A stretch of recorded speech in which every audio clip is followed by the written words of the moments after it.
It was all started as a beautiful day. Kamchatka is a beautiful place, as Alaska is also beautiful. Beautiful landscape dotted with amazing volcanoes. The tallest one in the Eurasia is the Klyuchevskaya, is located there. It was erupting slightly. That's the style of it so far as we have seen.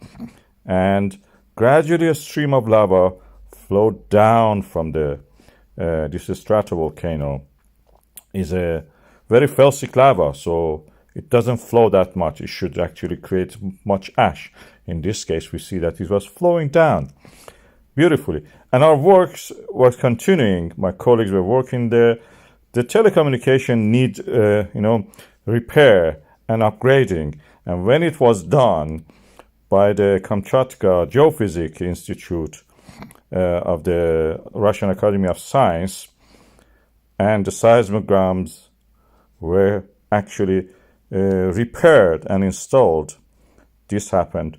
We saw the arrival of magma. It's like listening to a train moving and putting your ears on the rail track.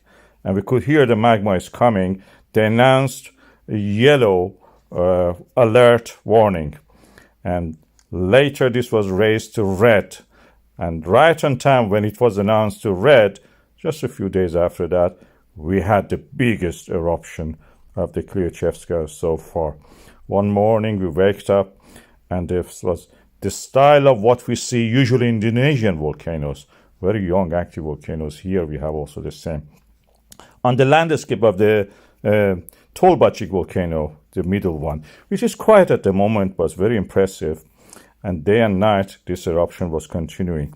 It was sending ash clouds for several hundred kilometers to the south and then to the east toward the Pacific, North Pacific.